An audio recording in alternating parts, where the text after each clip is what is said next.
Good morning, childrens. How are you all?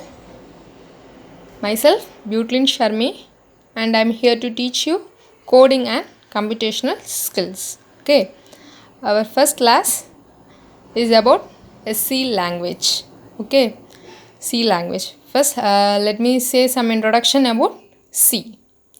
It is a coding language. C is a coding language. It was developed by Dennis M. Ritchie at Bell's Lab, and it was implemented in 1972. It was developed by Dennis M. Ritchie at Bell's Lab, and it was implemented in the year 1972. It is a high level language, which means that it is a human friendly. It can understand by both humans and the programmers.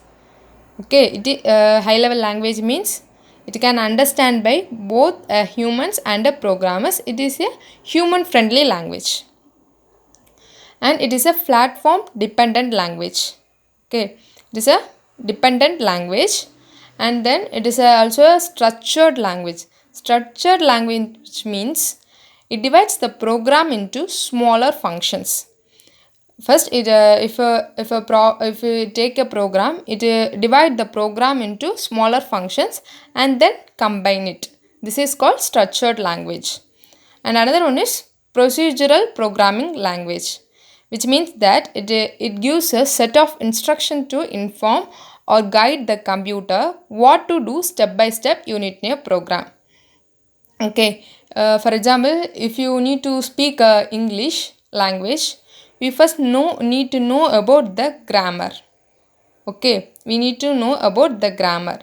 Like this, the C has certain kinds of instruction. We need to follow that instruction, and then we can proceed it.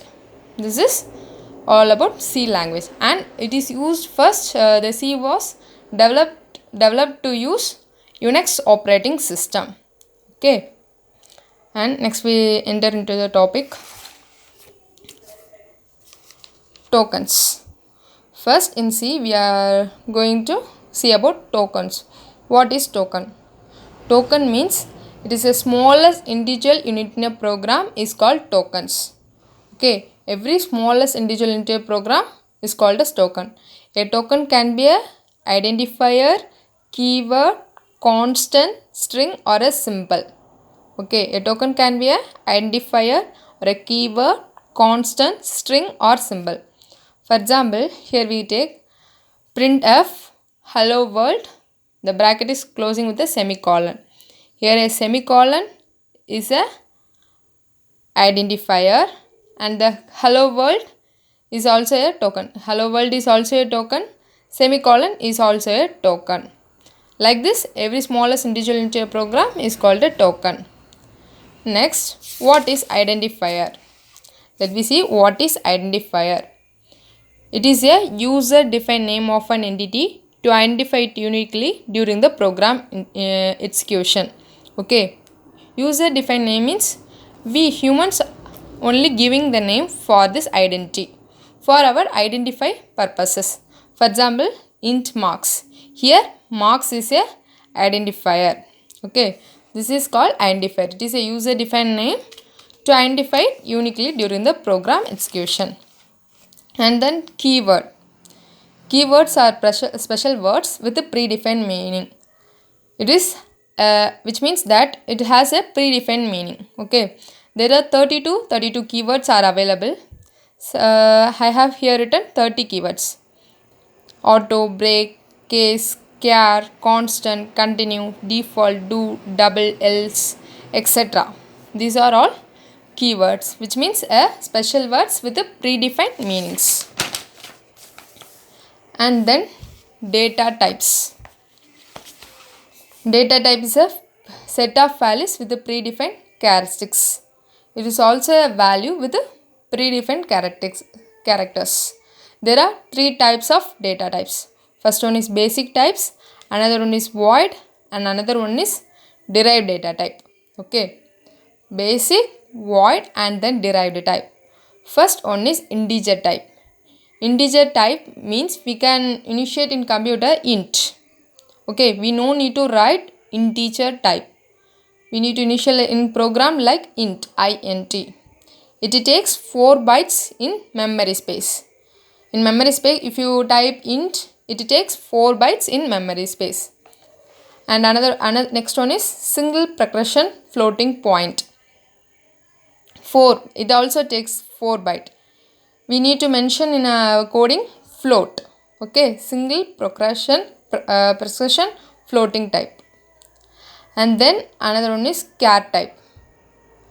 Character. It takes also 1 byte. Okay, character means it takes 1 byte. In coding, we need to mention that char. Okay, another one is double precursion floating type, which means double. We need to mention in your coding double. It takes 8 bytes. In memory, it takes 8 bytes. For example, integer is a whole numbers. Example 1, 2, 3, 4, 5, like that. This is called integer type. Single precursion floating type means it's an point numbers. 0.23, 1.732. These are called single precursion floating type. And character type means it's alphabets. Alphabets A to Z. Okay, these are called character types. Double precursion floating type means in the point after, if you taking more than 14 places, then then we need to mention double. So this is called as double precursion floating type. And next type is, after basic type, is void type. Void means it does not return a value, which means 0. Void means you all need to know about it is 0. Okay. Then derived type, pointer, array, structure, union, and then function. Okay, point, array, structure, union, and then function. First, these are the basic types. First, we need to learn about this, and then we can go for the derived type. Another one is variable. Variable is a name given to a memory location where we can store different values of the same data type during the program execution. A variable can be a letter, digit, or a number. Here what means? A variable is also a name only. Okay. In a memory location, we can store different values with the same data type. These are called data types. Okay. In the data types, we can give a different types of name and can store in memory location. This is called a variable. A variable can be a letter, digit, and a underscore. Okay. For example, I can assign int A, B, C, like this. We can give any letters like this. This is called a variable. Okay. Here L value.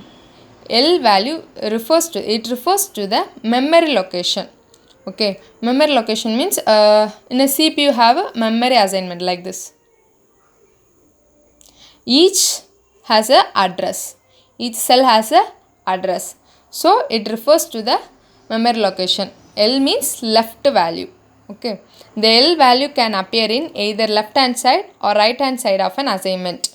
Okay. L value can be assigned in your right hand side or a left hand side also. For example, int g equal to 20. You can assign in right side. And also you can assign in your left side also. Okay. Here OR value. OR value refers to the data value that is stored in some address of the memory location. It just assign only the memory location. Here it address the data value, which means